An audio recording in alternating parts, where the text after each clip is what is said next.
Coming up next, the Bookening reads The Adventures of Huckleberry Finn.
Welcome to the Bookening. I'm Nathan Albertson. I'm your humble and obedient host. And I'm here with Brandon Chastain, PhD, ABD. I'm also here with Jacob Menzel, the pastor who's a master of reading. And this is part 3 of our discussion about Mark Twain's immortal classic, The Adventures of Huckleberry Finn. And without further ado, because we are against all ado here at the Bookening, we are going to jump right in, sans ado, devoid of ado, to The Adventures of Huckleberry Finn, part 3 of our discussion. Yay, here we go.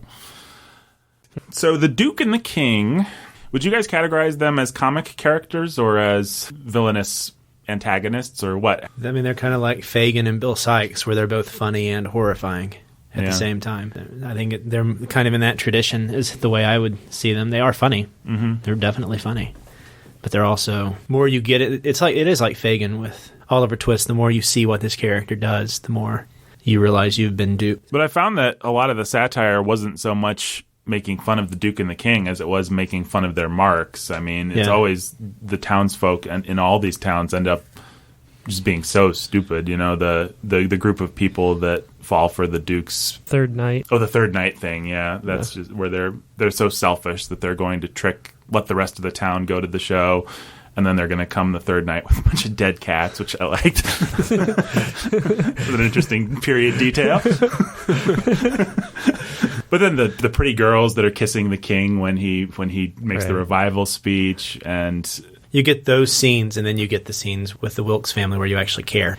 And so I think it may, I don't know, maybe it doesn't. It could invert some of that other stuff. Well, it's interesting because a lot of the notes and commentaries that I read portrayed the Wilkes sisters. Like, a lot of modern critics seem to find them very unsympathetic.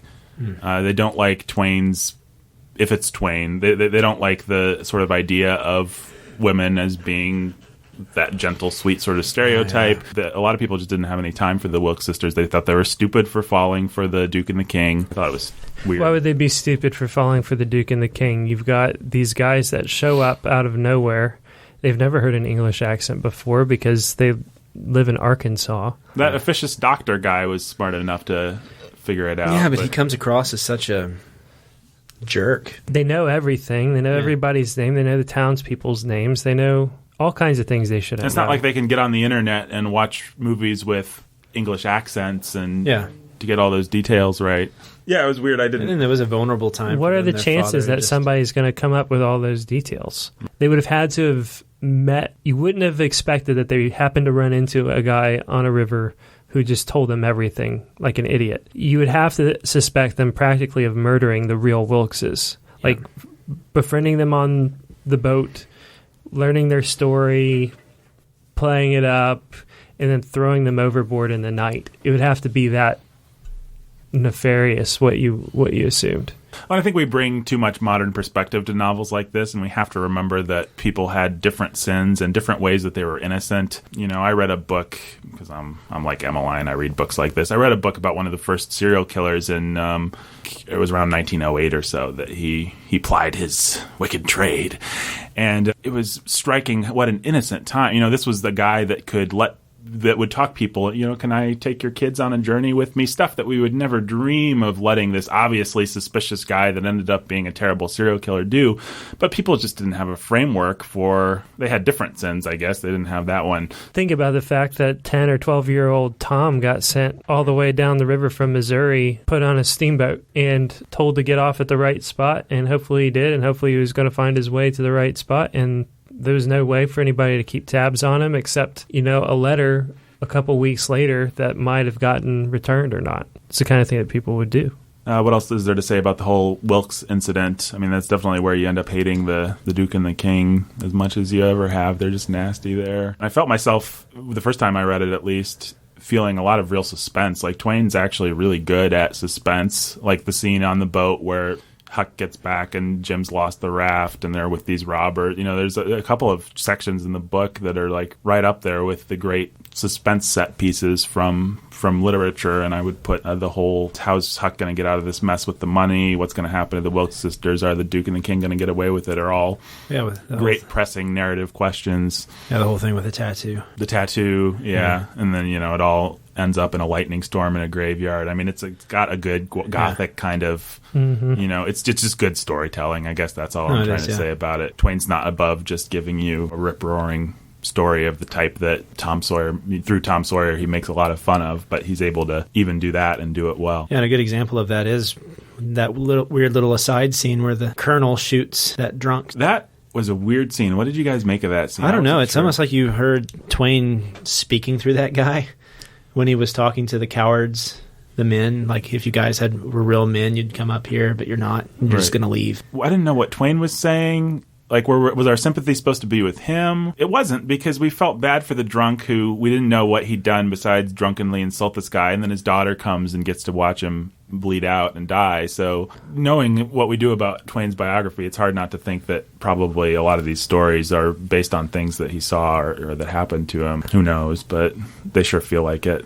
Did you guys feel bad about the Duke and the King getting tarred and feathered at all, like Huck did? I actually went and read up a little bit on, tried to remember at first, what actually would it have meant for them to be tarred and feathered in terms of physical harm.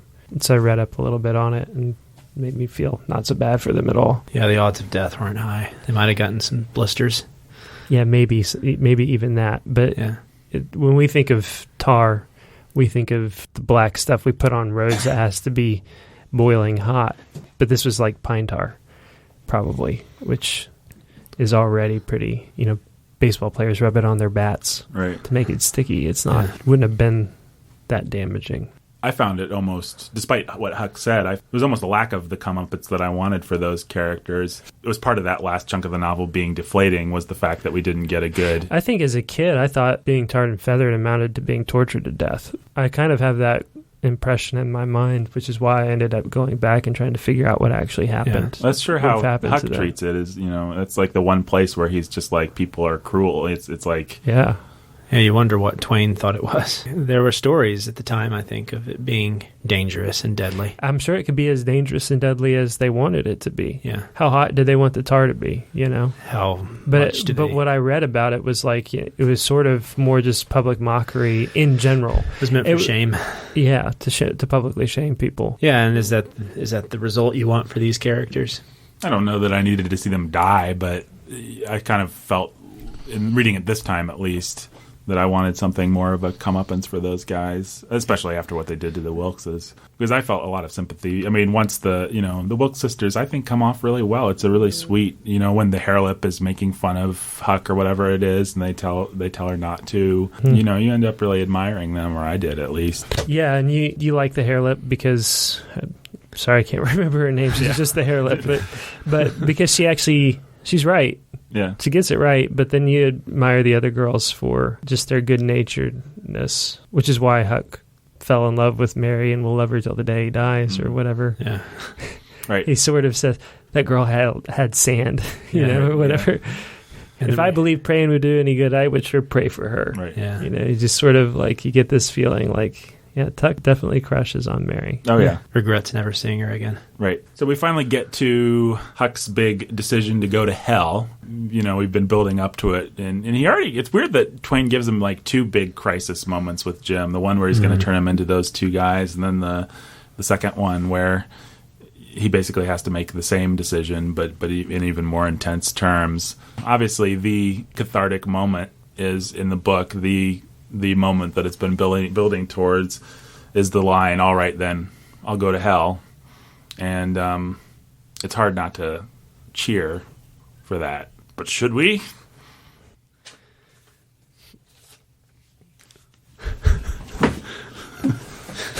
Should we cheer for someone going to hell?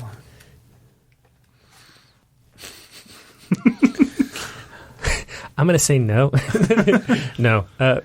It was a complicated question, and it's complicated because it's just the wrong question. It's not the question that Huck should be asking. But Huck doesn't. But he doesn't know that. Within the confines of the novel, I think it works as a beautiful question and a way to illustrate the dilemma of your conscience versus the false morality around you. Sure, and he chooses to do the right thing and damn the consequences. Right. But that's because he's dealing with a false morality. Sometimes our consciences are just wrong, and we don't get to hold our consciences over God and over what God says. So on the one hand, yeah, Huck chose to do the right thing, and he had to weigh it and came to a hard conclusion. And it's written in such a way as to make it a heroic choice. Well, it is. It feels to me, in the tradition of great American heroes, you could make an argument that Huck's one of the first great American heroes in that moment, at least. It feels like John Wayne is in the lineage of this, if you know what I mean. It's like, this is the guy that's going to follow his conscience.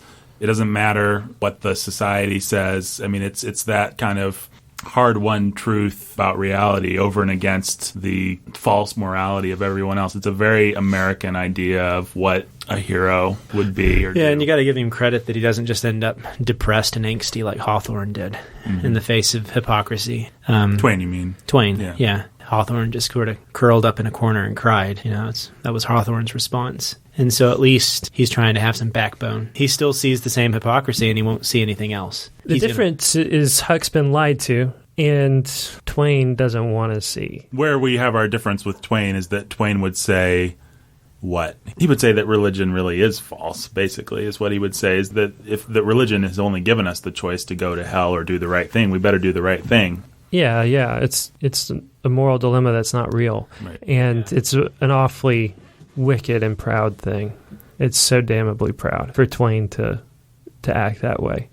In Huck's case, Huck's confused and it's weird. You want to almost condemn Twain and applaud his character. It's like within the constraints of what Twain has given Huck to work with, maybe unfairly, I don't know, but you applaud Huck for doing the best that he can and coming. Huck ought to have enough fear of God to not do anything that would touch hell.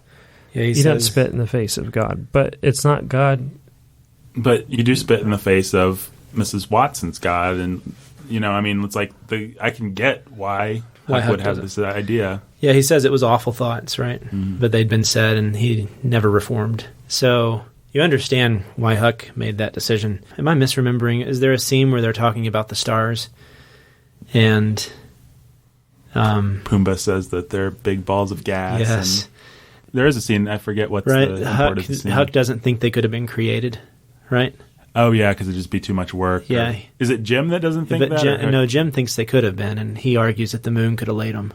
Yeah. That's right. That's right. Yeah. That's the compromise they come to. Yeah, you see Twain kind of giving Huck the voice of a man who will come to see the world as it is, like as just science and real. And yeah, that's there. And so this is kind of the payout for Twain. But yeah, the difficulty is it makes sense with Huck's character and his development, why this would work out the way it does and why he would say this here. Yeah, I mean, if I was Mark Twain, I never would have been brilliant enough to write the book, but beyond all that, if I was doing this, I don't think I'd feel bad about giving Huck that scene. I would just want to, as a Christian, provide some sense to the reader that there is a God and a religion over and above what Huck's been taught and over and above what even the widow Douglas, who's maybe the best, or Aunt Sally, have presented to him. And that's what Twain doesn't do, and that is a moral failing of the book. Yeah, the decisions Twain made were the characters that he has Huck meet. Yeah. And every single one of those characters has to be a hypocrite. Except for Mary. She's an interesting anomaly. That is true. And even insofar as he gives us the anomaly of Mary, you still get the sense that you need a sensible, pragmatic character like Huck to watch out for this Christian girl that's just going to get the world is just going to eat her up. Her kindness is, I think, portrayed as a virtue, but it is also something that makes her vulnerable. Well, we're just about out of time, so I guess we better tackle the ending. So, W.T. Heck is up with that ending, guys. Was it a failure? Was it Mark Twain's cynicism? Is it actually a good ending? We keep coming back to it this whole time. Yeah. I still think it's a failure. I think artistically, I can see the arguments for why you would have this particular ending, and it's really, Twain was a great writer, a great storyteller, so why did he write this particular ending? Why did he allow it to happen? So there had to be reasons he did. Well, it doesn't give you what you want. And maybe it's a good thing. Well, I'm prepared to argue that up to a point. I think there's probably was a better ending that Twain could have done. I'm not prepared to say this was the best of all possible endings for Huck Finn. What I am prepared to say is that this ending does give you some good things. It allows the book to be ambiguous in an interesting way, and it doesn't let you off the hook in the way that a modern liberal ending would, where Huck saves the day and saves Jim and has made this moral choice and now he's better than everyone else. By having Huck kind of still be a kid and still be susceptible to Tom, it just doesn't let us off the audience as a hook. I always think of that stupid... Why does it have to be a modern liberal ending? I'm confused by that. That doesn't make sense to me. What do you mean? The ending that you just described being a modern liberal the version of it maybe that I'm picturing in my head is the version where Huck is now a fully formed person who is better than everyone else that we've met in the novel. And the reason I think that lets us off the hook, if Huck is just officially 100% better, then by proxy, we, the reader, are allowed to be 100% better. We're allowed to be, like in so many modern movies, where you have the protagonists that are set in this time frame, and the protagonist just hates slavery and is entirely above it and would never use the N-word, or you see movies where the women are like totally emancipated and they believe in suffragettism and it's just like... You know what? People like that didn't actually exist. It was more complicated than that. And that is one thing that I think this ending gets us is it allows it to be... It doesn't let Huck off the hook, and therefore it doesn't let us off the hook. You know what I'm trying to say? So you're saying the bad ending would have been Huck? I don't know. Standing up on a stump and saying he's now an abolitionist and making everybody cry and decide to set Jim free. Well, imagine it's silly when you say that, which is what some people would have probably preferred. Yeah, imagine the good version of that. Best, the good, funny. That's the cheesy, stupid version.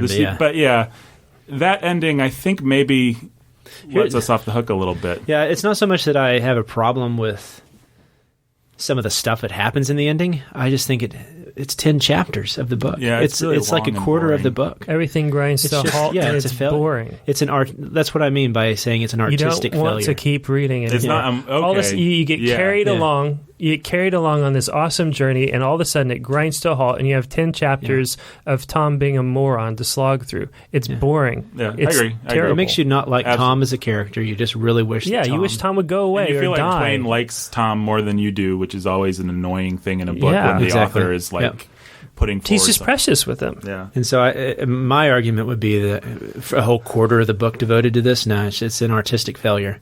Formally, it just is. Okay. It makes no sense. I 100% agree with that. So. Yeah. And I don't know what Mark Twain was thinking. Yeah. I think there are interesting things about the ending thematically that I'm prepared to at least say are interesting. Yeah. But yeah, you're right. As a piece of literature, I skimmed it. I've read this book twice now. I didn't listen to the ending of it. I didn't read the ending of it. I have skimmed it both times. I'm prepared to confess to the whole Bookening audience that makes me a bad person. I'm a bad person. I have never actually sat down. You do what Hemingway tells you to do. You just stop where you should have stopped. I mean, I read it. Yeah. I just kind of skimmed through it. Oh, here's Tom. He's being cute. Whatever. They release snakes in the house. Ha, ha, ha. Because T.S. Eliot's argument is that it gives it the comedic closing that it needs, and you're back in the world where you started. But it's like, who wants to be back in that world? Yeah, the book we liked the world of the river, and I think that you could have had a perfectly satisfying ending with that. If you would have just ended with them getting back out on the river, you could have had the ambiguous ending you wanted. Who knows how it's going to end? Yep. Who knows what's going to happen? They escape the king and the duke, and then there's another adventure on the horizon. Maybe. I think that's probably how... Which is what he tries to do with the ending with him running away from Aunt Sally. Right. And instead you had like the Dickens disease come in where everything had to be wrapped up. Right. It's a disappointing last quarter of the book. It just doesn't really... It doesn't make sense in the world that he had presented to us up to that point. It's like, unless what his goal is to say, hey, this was his shot, and he got sucked back into the world that he came from, and that's just what the world does to people. I hope not. Yeah. I mean, I think maybe... If that's what he was doing, then your point about him being cynical and... Well, that's one way to make sense of it, right? Yeah, the other way to make sense of it is he didn't know how to close it, and he loved Tom, so he brought Tom back in, and he just accidentally screwed it up. I'd rather that he accidentally screwed it up. I mean, I know what you're saying. I think you may even be right, but if you are right, I'd rather give Twain the benefit of the doubt that he was an idiot, because that's so... because that's such a cynical... He didn't know how to start the novel, right? And so it kind of rambles on, and so then he also didn't know how to close it. There's the other argument that it was a failing of nerve, like he was about to make these big points about racial justice and stuff, and then instead he decided to ramble on about the boys and their adventure. I don't know if I really buy that argument. I do buy that what happened with Jem in the end of the novel was somewhat of a failing of nerve, because letting Dickens it and just putting him at the mercy of Tom Sawyer's weird fantasies. Weird entitled white boy. It really is. Hating Tom. Yeah. It's completely a betrayal of the man that we grew to really respect. I really hope that Twain wasn't so cynical that he just decided to basically urinate all over what had come before. Man, I'm beginning to think he might have been. That's what it felt like to me when I read it. If that's the case, then I don't even want to read the book. I mean, I think it almost invalidates what happened before. It's almost that hateful. I mean, it's almost like Twain's so I'm not prepared to quite go with you. Maybe we'll have to do a sequel in 10 years and see how we all feel about it. We'll do Pride and Prejudice, and we'll do Huck Finn. I'm not quite prepared to go with you there because I love the book too much to go with you there. No, I'm not committed to that being. Oh, I know, and I'm not the takeaway. But I think you have two dominant options. I guess there are lots of possibilities, but one is he didn't know what he was doing and he screwed it up, and the other is, hey, he's a masterful writer and he told a masterful story, so give him the credit of knowing what he was doing at the end, or knowing what he was trying to do at the end. In which case, you're left thinking. But this is the only thing that he wrote that came close to being a coherent novel, yeah, I would say. So we don't actually know that he was a master of the coherent plot form that That's is true. the novel. And at the beginning, he says if you try to find one, he'll shoot you, right? Right. Or something. Right. So anyone trying to find a point in this... Which maybe was, I wonder if that was tacked on at the ending. Like he wrote that at the end because he realized, man, I don't know what happened with these last chapters, but one other... I read a lot of the New Yorker wrote one about 4 years ago about this, and their argument was that just he grew tired and he was just ready for it to be done with, and and it was easier to go back to the world of Tom and just wrap it up that way. Yeah, I mean, it's that he had enthusiasm for it early on, and then. I just don't understand. You want to give him the credit of being a great author, and therefore you can't give him the excuses that we want to give him. Yeah. Well, and I don't understand why that excuse makes sense when he could have just as easily have let them go. That would have been just a failing of imagination, though. I mean, we've had 100 years now of ambiguous endings like that. He had the romantic crap that Tom Sawyer read. Everybody expects and needs everything to be sewed up. Yeah, he didn't necessarily maybe have the materials in his brain to work with. He was groundbreaking enough with some of the stuff he did with this novel that he couldn't just do everything. I mean, it's weird. It's like... But there are other novels that are examples of that. Like David Copperfield was the other example they used as the two novels that start out brilliantly and then just completely fail at the end. But in both cases, what you have is a novel that's brilliant in its characters and its episodes, and the plot just kind of carries you along. So, I don't know. Well, I think the only way to resolve the issue is we go and we read other novels after he wrote this one. And we read some of his essays and just we have to get. I think I did try to read a Connecticut Yankee in King Arthur's Court, and I don't think back in middle school. Just because I was enough of a fan at that point, but I don't think I could get anywhere with it. I remember watching the Bing Crosby film. Well, Bookening readers, I've certainly read a lot of Twain's short stories, and I don't think that they're very special. Yeah, a weird story on our honeymoon. That we fail. There was one day where we were just lazing about. Oh, I know. Let's read Mark Twain stories too. She found it. It was the weird one about the hot air balloon guy who comes into the city and he's like on a hot air balloon, and it was a weird story. But what's the most famous one's the Jumping Frog? Yeah. Pudd'nhead Wilson. Is that a novel or is that a story? That's one of his later ones. Yeah, it's kind of a novella. I remember reading it in high school, but I couldn't tell you what it's about besides some guy named Pudd'nhead Wilson. Yeah. Well, we should say this definitely gets the Bookening stamp of approval, right? Yeah. I mean, we've complained about the ending the whole time, but if you're some weirdo that is not familiar with the book, do realize that this is a great novel. Part of what's frustrating about the ending is how awesome everything before it is. And here's the other theory that I came up with in my brain. Let me just throw this out here. Maybe Twain just simply did not realize what he had with the rest of the novel, so he ended it in a pat way because to him, everything was pat. You know, it's the oldest truism in the book that an author is never a good judge of his work, and maybe Twain, you know, he has tapped into this primordial Americana, you know, here, and maybe he just didn't know that's what he'd done. He did not realize that he was playing with this powerful thing. In the middle section of the book, to him it was all just kind of a sequel to Tom Sawyer, and so he gave us the sequel to Tom Sawyer ending. And that's a theory that allows us a little bit more grace towards him, maybe.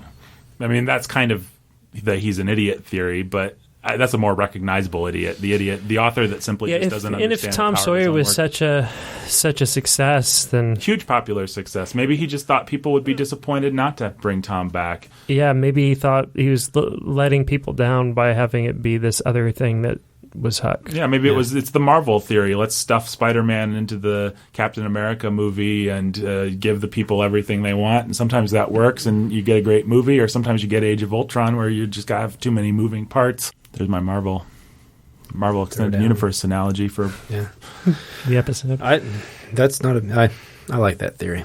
You like that theory? I mean, he came off of the success of these other novels. Huck Finn is kind of this weird anomaly in his writing that none of the others really live up to that high quality. Mm-hmm. They're all witty, but they're more like, you know, Garrison Keillor or something. They're witty, but you don't get the sense that they are the great American novel like this. And then so it just so happens that the middle of this novel emerges as beautiful story and then starts and then dwindles into the other stuff that he was already familiar with. And he had absolutely no clue what he was doing. Or not that he didn't have any clue what he was doing, but any clue what he was creating. He didn't know the power of what he'd harnessed, you know. Yeah. He didn't know how other people, because he's too close to it, you know. He's writing these stories and he knows they mean something to him, but maybe he just didn't realize that 100 years from now, Nathan and Jake and Brandon would be moved by some of this stuff in a way that he didn't realize the ending had to live up to something that he did, you know. Yeah. That's at least a charitable and plausible way of thinking about it. I can buy that. I think when you think about the book as a whole, and the books that we've done so far over the course of this podcast, what you said at the beginning, there's no book that you can live in the way that you can live in this one. Well, I'll vote for that one. You'll vote for that theory? Yeah. I think I feel within me the weight of Jake's theory being a good theory. We'll call it Jake's theory. I realize you're not necessarily ascribing completely to it, but the Jake theory of Mark Twain's a monster. Yeah, I'll vote for your theory simply because the Tom Sawyer in me wants to pretend like his theory's not right. Yeah, yeah, exactly. Well, anyways, if you haven't read this book, dear listener, it's a great book. Despite the ending, unless we finally prove Jake's theory and decide that Mark Twain's a monster, and it, in my mind, validates the whole thing. But we haven't proved that yet. So until such time as we do, this book may well, despite the ending, be one of the great American novels. If not, you could make it. It's silly to have that argument, maybe. But if you're going to have that argument, this book belongs in the conversation. No doubt. Is it becoming one of our things that we at least call somebody a monster with each, each series? Let's see. First, it was Mr. Bennett was a monster. Yes. Who was a monster in Oakville? Kathy was a monster in East of Eden. Who was a monster in Jungle Book? Steinbeck did that. Yeah. Kipling.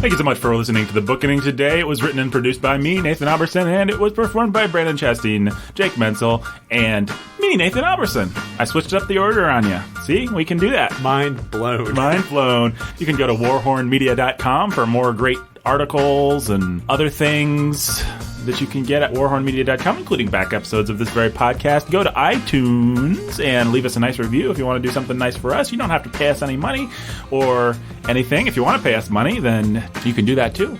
But the best way to help us out for free is to leave us a nice review on iTunes and give us lots of stars and everything, and that'll make us... I don't know what that does, but that's good. That's good. My handlers tell me that's good, so please do that for us.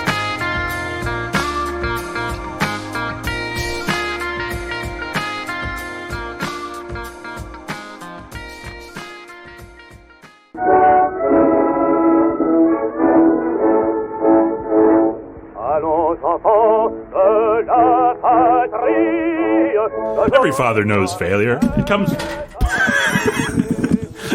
Brandon just knocked my microphone. That was me just being a failure. Right? Every father knows failure. It comes with the territory. One generation to the next, imperfect men chip away at God's original design for daddies, leaving a flawed pattern for their sons to follow. That is the very first sentence of the little blurb on the back of the book, Daddy Tried by Tim Bailey. Daddy Tried, Overcoming the Failures of Fatherhood. If you're a bad father, or a good father, or some kind of in-between father that wants to learn how to be a better father, then you should probably order this book from morehornmedia.com. From morehornmedia.com. Morehornmedia.com. Dr. John Frame says Tim Bailey's Daddy Tried is the best book on fathering currently in print. So if you're a father, or if you're a woman that likes to buy for men, or if you're a child that wants to get your dad a gift or something, this is just a really good book. Order Daddy Tried by Tim Bailey if you want to be a good father. If you want to be a crappy father, do not order Daddy Tried. Just do your best to be Huck Finn's father. Exactly. Get an axe and chase your kids around.